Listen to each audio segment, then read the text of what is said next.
വെള്ളച്ചാട്ടത്തിലെ നല്ല തണുത്ത വെള്ളത്തിലെ കുളി കഴിഞ്ഞിട്ടാവും ബാക്കി വിശേഷം. നമ്മളിന്നലെ വിരിയെടുത്തത് പോലീസ് ക്വാർട്ടേഴ്സ് ഇല്ലേ, അതിനടുത്തായിട്ട് നമ്മൾ വിരിയെടുത്തത്. അപ്പോൾ രാവിലെ തന്നെ അവിടെ നിന്ന് ഇറങ്ങി ഇപ്പോൾ കുളിക്കാൻ വേണ്ടി പോവുക.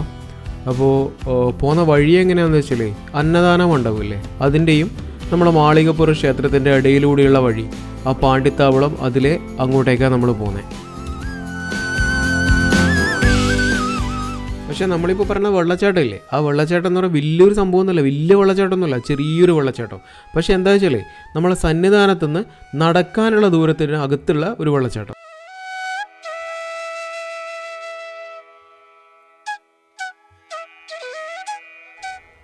അതുപോലെ നമ്മൾ ഈ വെള്ളച്ചാട്ടത്തിൻ്റെ പേര് എന്ന് പറഞ്ഞാൽ ഉരൽക്കുഴി വെള്ളച്ചാട്ടം, ഉരക്കുഴി വെള്ളച്ചാട്ടം, ഇങ്ങനെയൊക്കെ അതിൻ്റെ പേര് പറയുന്നത്. അതെന്താ അങ്ങനെ പേര് വന്നതെന്ന് പറഞ്ഞാൽ, ഈ വെള്ളച്ചാട്ടം എന്ന് പറഞ്ഞാൽ ചെറിയ വെള്ളച്ചാട്ടം, വെള്ളം വീഴുന്ന ഏതാണ്ട് ഒരു 10 മീറ്റർ മേലെ നിന്ന് താഴേക്ക് വെള്ളം വീഴുന്നത്. അപ്പോൾ അതൊരു പാറയിലാണ് വീഴുന്നത്. പക്ഷേ ഈ വീഴുന്ന സ്ഥലത്ത് ഒരു കുഴി പോലെയായിട്ട്, ഒരു ഉരൽ പോലെയുള്ളൊരു കുഴി, അതിനകത്താണ് വെള്ളം വീഴുന്നത്. അതുകൊണ്ടാണ് ഉരൽക്കുഴി വെള്ളച്ചാട്ടം എന്ന് പറയുന്നത്. പിന്നെ അതുപോലെ തന്നെ ഒരാൾക്ക് ഇറങ്ങി കുളിക്കാൻ പറ്റുന്ന ഒരു കുഴി പറഞ്ഞല്ലോ, അതിനകത്ത് ഒരാൾക്ക് ഇറങ്ങി കുളിക്കാൻ പറ്റുന്ന ആ ഒരു രീതിയിലുള്ളതുകൊണ്ട് ഒരാൾക്കുഴി വെള്ളച്ചാട്ടം എന്നുള്ളത് ലോപിച്ച് ഉരൽക്കുഴി വെള്ളച്ചാട്ടമായി എന്നു 2 അഭിപ്രായമുണ്ട്.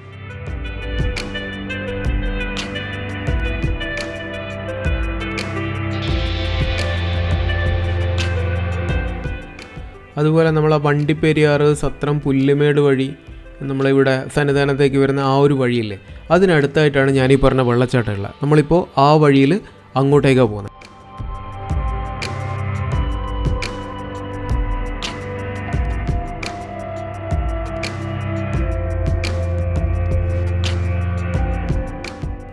പിന്നെ ഇങ്ങനെയുള്ള സ്ഥലങ്ങളിൽ പോകുന്ന സമയത്ത് നമ്മൾ പ്രധാനമായിട്ട് നോക്കേണ്ട ഒരു കാര്യം എന്താ വെച്ചാൽ, നമ്മളെ കയ്യിലുള്ള വേസ്റ്റ് ഉണ്ടാവില്ല, പ്ലാസ്റ്റിക് ആയിക്കോട്ടെ അല്ലെങ്കിൽ പ്ലാസ്റ്റിക് അല്ലാത്ത സാധനങ്ങളായിക്കോട്ടെ, എന്തോ ആയിക്കോട്ടെ, അത് ഇങ്ങനെയുള്ള സ്ഥലത്ത് ഈ കാണുന്നത് പോലെ വലിച്ചെറിയാൻ പാടില്ല. നമ്മളിപ്പോൾ ചെക്ക് പോസ്റ്റിൻ്റെ അടുത്തെത്തി. ഈ ചെക്ക് പോസ്റ്റാണ് സത്രം വഴി ഇങ്ങോട്ടേക്ക് വരുമ്പോൾ അവസാനത്തെ ചെക്ക് പോസ്റ്റ്. ഇവിടുന്ന് ലെഫ്റ്റ് ഇടത് സൈഡ് കാണുന്ന ആൾക്കാർ വരുന്ന വഴിയില്ലേ, അങ്ങോട്ടേക്കാണ് നമുക്ക് പോകേണ്ടത്. അതുപോലെ തന്നെ ഇവിടുന്ന് സത്രം ആ ഭാഗത്തേക്ക് നമ്മളെ സ്വാമിയാർ അങ്ങോട്ടേക്ക് തിരിച്ചിറങ്ങാറുണ്ട്. അത് പക്ഷേ 8 മണിക്ക് ശേഷമേ ഈ ചെക്ക് പോസ്റ്റ് തുറക്കുകയുള്ളൂ.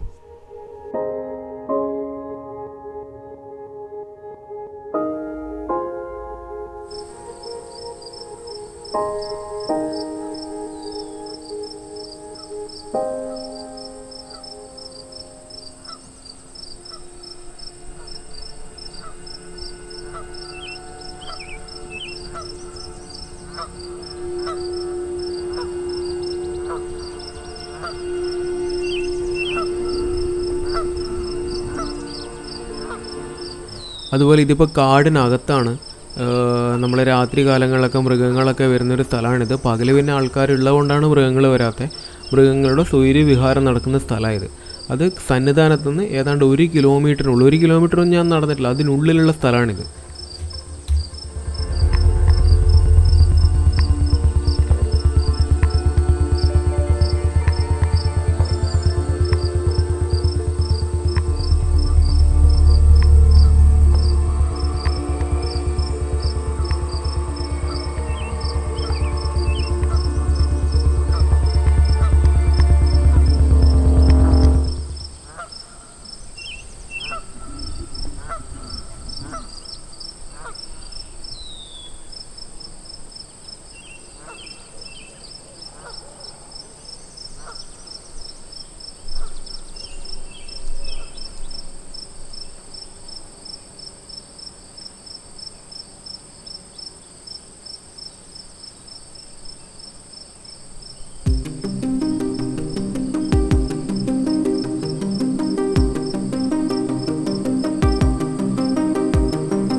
അപ്പോൾ ഇതാണ് മോനെ ഞാൻ പറഞ്ഞ ഉരൽക്കുഴി വെള്ളച്ചാട്ടം. എങ്ങനെയുണ്ട് സ്ഥലം? അധികം തിരക്കൊന്നുമില്ലാത്ത ചെറിയൊരു വെള്ളച്ചാട്ടം. എന്നാലോ സന്നിധാനത്തുനിന്ന് ഏറ്റവും അടുത്തുള്ള നല്ല തണുത്ത വെള്ളത്തിൽ കുളിക്കാൻ പറ്റുന്ന ഒരു സ്ഥലം.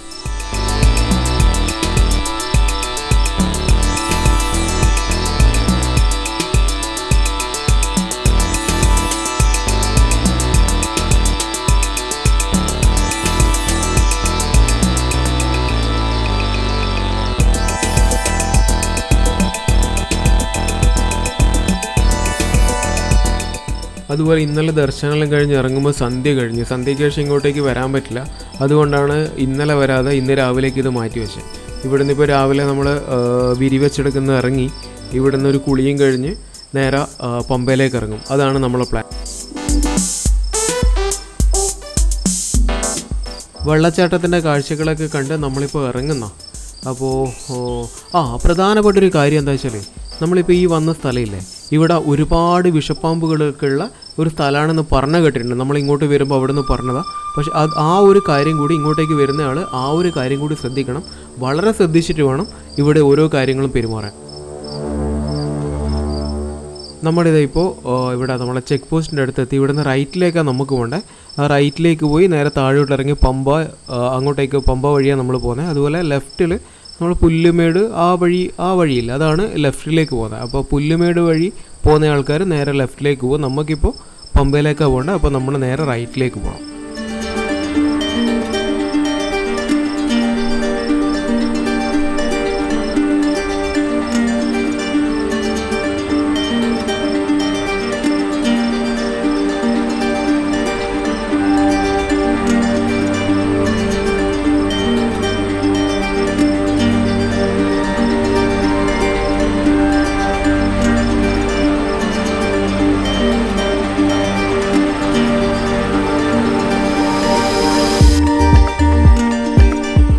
പിന്നെ അതുപോലെ തന്നെ നമുക്ക് കരിമല വഴി വരാനായിരുന്നു നമ്മളെ പ്ലാൻ. പക്ഷെ അങ്ങോട്ടൊന്നും പോയില്ല. ഇപ്പോൾ നേരെ എരുമേലി പോയി അവിടെ നേരെ പമ്പയിലേക്ക് വന്ന് ഇങ്ങോട്ടേക്ക് കയറുകയോ ചെയ്തത്. കരിമല എന്താ വെച്ചാൽ ഞാൻ മുന്നത്തെ വീഡിയോയിലും പറഞ്ഞിട്ടുണ്ടായിരുന്നു, കാട് എന്താ പറയുക ഒരു ക്രേസാണ് കാട്ടിലേക്കൂടി പോകാന്നുള്ളത്. പക്ഷേ ഇപ്പോൾ അത് മാറ്റി വെച്ചാൽ എന്താ വെച്ചാൽ കഴിഞ്ഞ കുറച്ച് ദിവസമായിട്ട് നല്ല മഴയായിരുന്നു. അപ്പോൾ മഴയത്ത് കരിമലയിൽ ആ വഴി പോവുകയാണെങ്കിൽ എന്താ പറയുക കുറച്ച് ബുദ്ധിമുട്ടായിരിക്കും, പ്രശ്നമായിരിക്കും. അതുകൊണ്ട് പിന്നെ അങ്ങോട്ടേക്ക് പോകുന്നില്ല. പിന്നെ അതുപോലെ തന്നെ വേറൊരു കാര്യം, ഇവിടെ നല്ല തിരക്കുമാണ്. അപ്പോൾ കരിമല കഴിഞ്ഞ് ഇവിടെ പമ്പയിൽ വന്ന് പെട്ടാൽ ആകെ പണി കിട്ടും.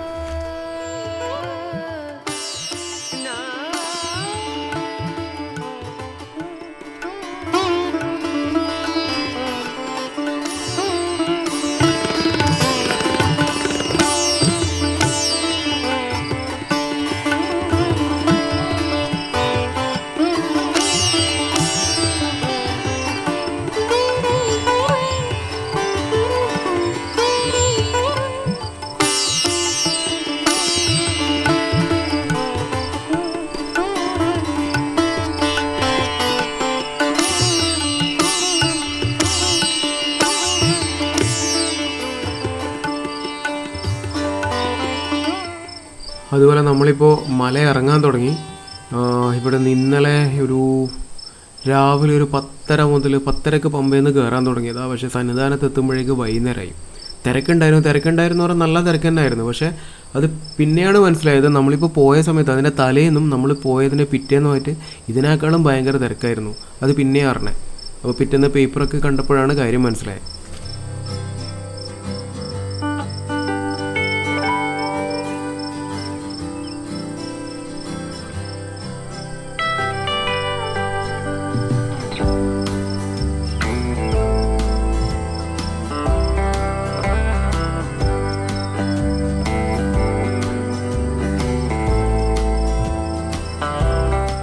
പിന്നെ അതുപോലെ തന്നെ മുന്നേ അവിടെ പോയ ആൾക്കാർ പറയുന്നേക്കാം മറ്റേ 10 മണിക്കൂർ ക്യൂ നിന്ന് 15 മണിക്കൂർ ക്യൂ നിന്നൊക്കെ.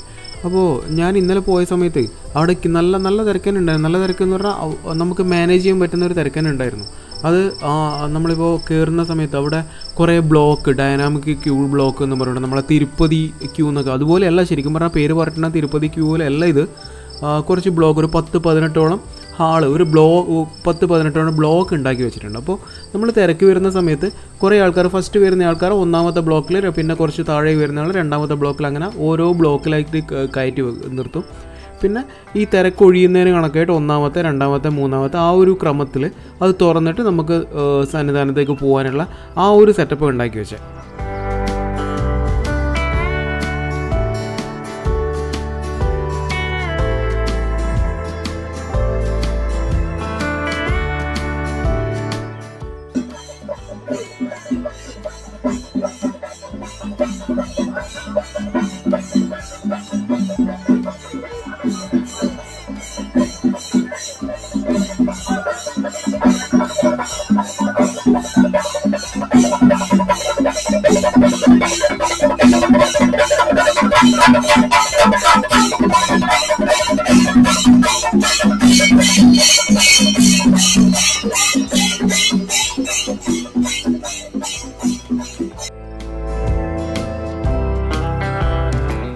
അതുപോലെ ഇതിനകത്ത് എനിക്കൊരു സംശയമുണ്ട്. ആ സംശയം എന്താണെന്ന് വെച്ചാൽ, നമ്മളിപ്പോൾ അയ്യപ്പൻ്റെ കാലഘട്ടം എന്ന് പറഞ്ഞാൽ 1-ാം നൂറ്റാണ്ട് മുതൽ 3-ാം നൂറ്റാണ്ട് വരെ.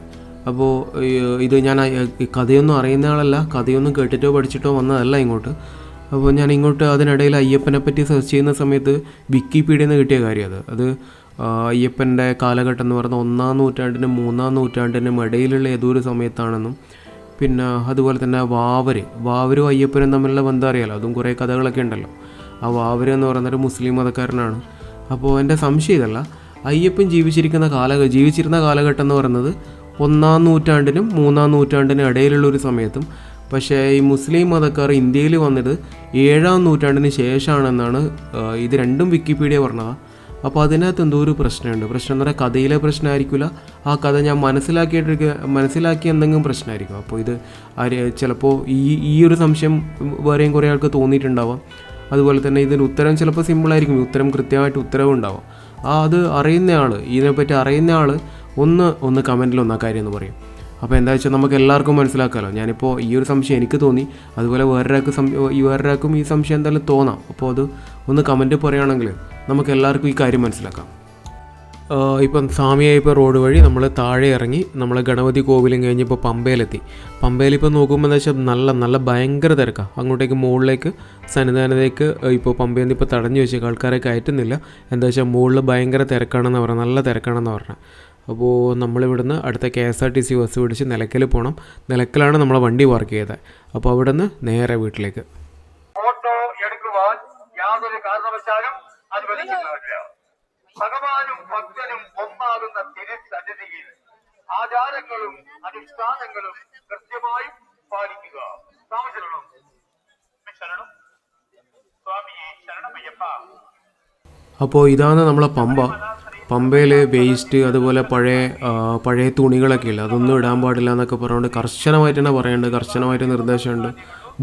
ഒരുപാട് ബോർഡുകളൊക്കെ സ്ഥാപിച്ചിട്ടുണ്ട്. പക്ഷേ ഇതാണ് അവസ്ഥ, ആരോട് പറയാൻ. എന്തായാലും ഇപ്പോൾ പഴയ അത്രയും എണ്ണത്തിലില്ലെങ്കിലും കുറച്ച് ആൾക്കാർ ഇപ്പോഴും ഈ കാര്യങ്ങളൊക്കെ ചെയ്യുന്നുണ്ട്. പണ്ട് ഒരുപാട് ആൾക്കാർ ചെയ്യുന്നുണ്ടായിരുന്നു. അപ്പോൾ അധികാരികൾ പറഞ്ഞിട്ടുണ്ട് ഇങ്ങനെ ചെയ്യരുതെന്ന് പറഞ്ഞപ്പോൾ ഇപ്പോൾ കുറച്ച് ആൾക്കാർ മാത്രമേ ചെയ്യുന്നുള്ളൂ. അതുപോലെ പ്രകൃതിയിലേക്ക് ഇറങ്ങി നിൽക്കുന്ന ഇതുപോലെയുള്ള സ്ഥലങ്ങളുണ്ട്. ഇതുപോലെ ഈ സ്ഥലങ്ങളിൽ മാത്രമല്ല, നമ്മൾ എവിടെ പോയാലും നമ്മളുണ്ടാക്കുന്ന നമ്മളുടെ വേസ്റ്റ് നമ്മളുടെ തന്നെ ഉത്തരവാദിത്തം എന്നുള്ള രീതിയിൽ വേണം കാര്യങ്ങൾ ചെയ്യാൻ.